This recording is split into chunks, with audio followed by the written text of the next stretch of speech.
আসসালামু আলাইকুম, কেমন আছেন সবাই? আশা করি সবাই ভালো আছেন। আজকে আপনাদের সাথে শেয়ার করব প্রশ্নোত্তর পর্বের গবেষণা নকশা কাকে বলে, গবেষণা নকশার বৈশিষ্ট্যগুলো আলোচনা করো, অথবা গবেষণা নকশার সংজ্ঞা দাও, এর গুণাবলীগুলো আলোচনা করো। এই প্রশ্নটির উত্তর নিই। ভূমিকায় দেওয়া আছে কোনো কিছুর অনুসন্ধান হলো গবেষণা নকশা। গবেষণা নকশা হলো সামাজিক গবেষণার একটি ধাপ বা পর্যায়। যে কোনো গবেষণার ক্ষেত্রে নকশা গঠন বাধ্যতামূলক, কেননা গবেষণার লক্ষ্য হলো কোনো নির্ধারিত লক্ষ্যে শুধু পৌঁছে যাওয়াই নয়, তার যৌক্তিক ভিত্তি ভূমিও প্রতিষ্ঠা করা। অর্থাৎ গবেষণার মধ্য দিয়ে প্রতিষ্ঠিত সিদ্ধান্তকে নতুনত্বের আঙ্গিনায় রঙিয়ে দেওয়াই নয়, তাকে বিশ্বাসযোগ্য করেও তুলতে হবে। এই দায়িত্বশীল কর্মসূচির একটি পরিকল্পনা থাকা উচিত, তা না হলে নির্ধারিত লক্ষ্যে পৌঁছানো নাও হতে পারে। গবেষণা ক্ষেত্রে নিয়োজিত এই পরিকল্পনাই গবেষণার নকশা হিসেবে বিবেচিত হয়। অর্থাৎ গবেষণার নকশা হলো তার নির্বাচন ও ব্যবস্থাপনার অবস্থা। গবেষণা নকশার সংজ্ঞা। গবেষণা নকশার ইংরেজি প্রতিশব্দ হচ্ছে রিসার্চ ডিজাইন। রিসার্চ শব্দের অর্থ হচ্ছে গবেষণা, আর ডিজাইন শব্দের অর্থ হচ্ছে নকশা। এই দুটি শব্দের মিলিত রূপকে একত্রে গবেষণা নকশা বলা হয়। এইটাকে গবেষণার ব্লুপ্রিন্ট বা নীল নকশাও বলা হয়। মূলত গবেষণার নকশা হলো গবেষণার উদ্দেশ্য বাস্তবায়নের জন্য সঠিক ও যথাযথ পদ্ধতির সাহায্যে তথ্য সংগ্রহ ও তথ্য বিশ্লেষণের প্রক্রিয়া। বিভিন্ন সমাজবিজ্ঞানী এবং গবেষক বিভিন্নভাবে গবেষণা নকশার সংজ্ঞা দিয়েছেন। নিম্নে উল্লেখযোগ্য সংজ্ঞাগুলো প্রদান করা হলো। ফ্রেড অ্যান্ড কার্লিনারের মতে গবেষণা নকশা হচ্ছে গবেষণা সংক্রান্ত প্রশ্নপত্রের উত্তর পাবার উপায় এবং চলকসমূহের নিয়ন্ত্রণ করার পরিকল্পনা ও কাঠামো। কার্সমিথের মতে কোনো পরীক্ষণের নকশা বলতে বোঝায় তার নির্বাচন ও ব্যবস্থাপনার অবস্থা।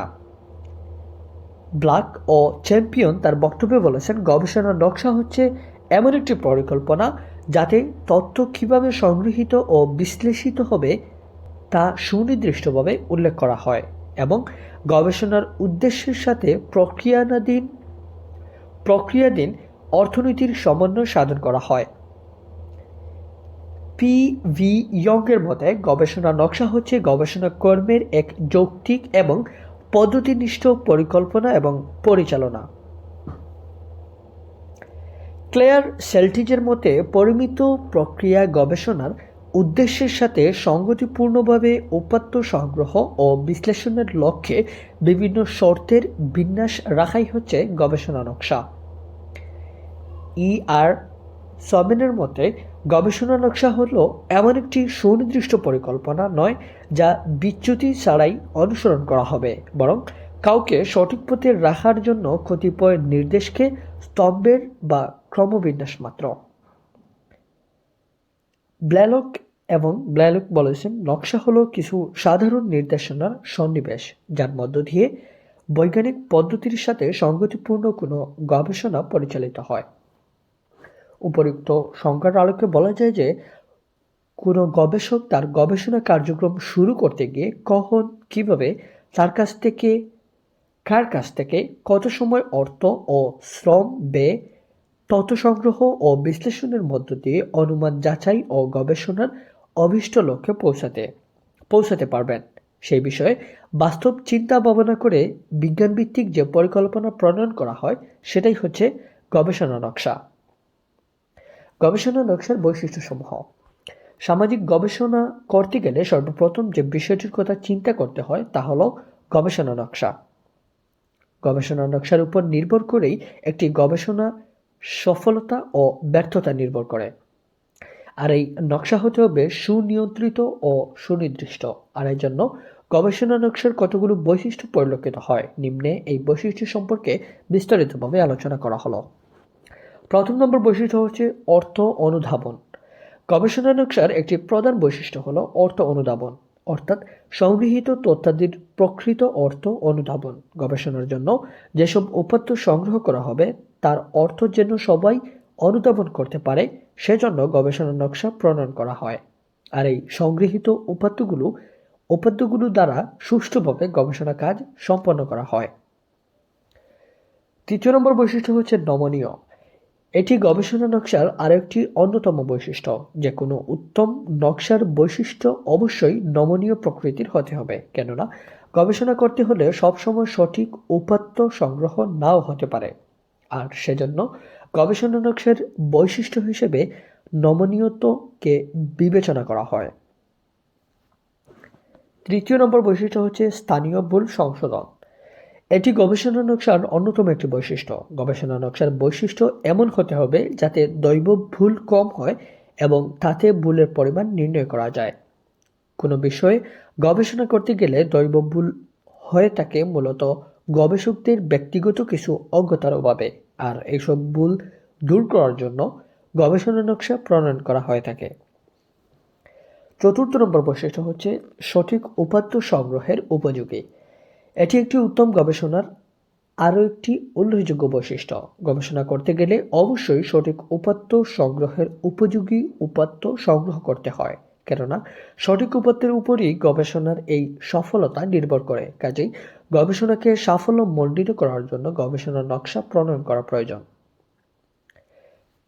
৫ নম্বর বৈশিষ্ট্য হচ্ছে সম্পদের সুষ্ঠু ব্যবহার নির্দেশনা। সম্পদের সুষ্ঠু ব্যবহারের নির্দেশনা নকশার অন্যতম একটি বৈশিষ্ট্য।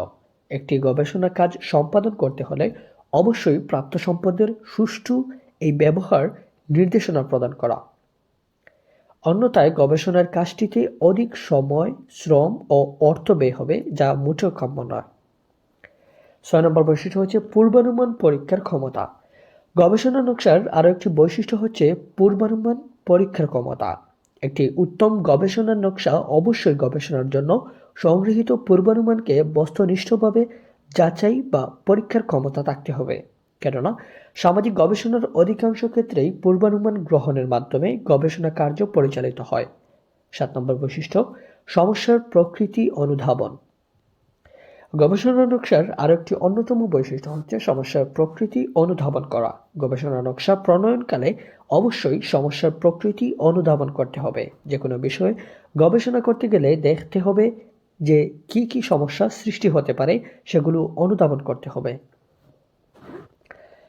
৮ নম্বর বৈশিষ্ট্য হচ্ছে গবেষণার উদ্দেশ্য সম্পর্কিত। একটি গবেষণা নকশাকে অবশ্যই উদ্দেশ্যের সাথে সম্পর্কিত হতে হবে, অন্যথায় গবেষণা নকশার গ্রহণযোগ্যতা হ্রাস পাবে। তাই এটি একটি অন্যতম বৈশিষ্ট্য। ৯ নম্বর বৈশিষ্ট্য হচ্ছে পর্যাপ্ত অর্থ ও সময়ের উপস্থিতি। গবেষণা নকশা প্রণয়ন করতে হলে অবশ্যই পর্যাপ্ত অর্থ ও সময়ের উপস্থিতি থাকতে হবে, কেননা গবেষণা কার্য সম্পাদন করতে হলে পর্যাপ্ত অর্থ ও সময়ের উপস্থিতি থাকা বাঞ্ছনীয়। তা না হলে গবেষণাটি পরিপূর্ণতা পাবে না। ১০ নম্বর বৈশিষ্ট্য হচ্ছে স্থানীয় ভুল সংশোধন। একটি গবেষণা নকশার গবেষণার জন্য সংগৃহীত উপাত্তের স্থানীয় ভুল সংশোধনের উপযোগী হতে হবে, কেননা পরীক্ষামূলক গবেষণার ক্ষেত্রে বাহ্যিক চলককে নিয়ন্ত্রণ করা হলেও সামাজিক গবেষণার ক্ষেত্রে বাহ্যিক চলক অনেক সময় নিয়ন্ত্রণ করা যায় না। অতএব গবেষণা নকশা হতে হলে যদি কোনো স্থানীয় ভুল থাকে তা সংশোধনের ক্ষমতা থাকতে হবে। ১১ নম্বর বৈশিষ্ট্য গবেষণার যৌক্তিকতা। গবেষণা নকশার আরেকটি অন্যতম প্রধান বৈশিষ্ট্য হচ্ছে গবেষণার যৌক্তিকতা। যদি কোনো বিষয়ে গবেষণা করতে হয় সর্বপ্রথম চিন্তা করতে হবে গবেষণাটি সমাজের সাথে যৌক্তিক কিনা। যদি অযৌক্তিক হয় তবে তা সমাজে গ্রহণযোগ্যতা পাবে না। তাই গবেষণার যৌক্তিকতাকে গবেষণার নকশার বৈশিষ্ট্য হিসেবে বিবেচনা করা হয়। ১২ নম্বর বৈশিষ্ট্য তথ্য সংগ্রহের কৌশল। তথ্য সংগ্রহের কৌশলকে একটি গবেষণা নকশার বৈশিষ্ট্য বলা হয়। গবেষণা নকশা করতে গেলে তথ্য বা উপাত্ত সংগ্রহ করতে হয়, আর এই তথ্য বা উপাত্ত সংগ্রহের একটি গুরুত্বপূর্ণ কৌশল হিসেবে গবেষণা নকশাকে ব্যবহার করা যেতে পারে। উপসংহার: উপরিউক্ত আলোচনার পরিপ্রেক্ষিতে বলা যায় যে গবেষণা নকশা হচ্ছে গবেষণা পরিকল্পনা, অর্থাৎ একটি পরিস্থিতির উদ্ভব হওয়ার পূর্বেই ওই পরিস্থিতিকে কার্যকরী করার সিদ্ধান্ত গ্রহণের প্রক্রিয়াই হচ্ছে নকশা। এটি হচ্ছে একটি প্রত্যাশিত পরিস্থিতিকে নিয়ন্ত্রণে আনার উদ্দেশ্যে ইচ্ছাকৃত পূর্বানুমানের একটি প্রক্রিয়া। একজন সমাজ গবেষক প্রকৃতি গবেষণা পরিচালনার পূর্বেই তার সমস্যার সঠিক উত্তর পাওয়ার জন্য একটি উপযুক্ত নকশা নির্বাচন বা তৈরি করে থাকেন। আরেকটি, উপযুক্ত গবেষণার নকশার উল্লেখিত বৈশিষ্ট্য থাকলে তবে গবেষণার নকশাটি একটি পূর্ণাঙ্গ নকশা হিসেবে বিবেচিত হবে, এতে কোনো সন্দেহ নেই। এটাই ছিল আজকের ভিডিও। পরবর্তী অবশ্যই সাবস্ক্রাইব করবেন। ধন্যবাদ সবাইকে।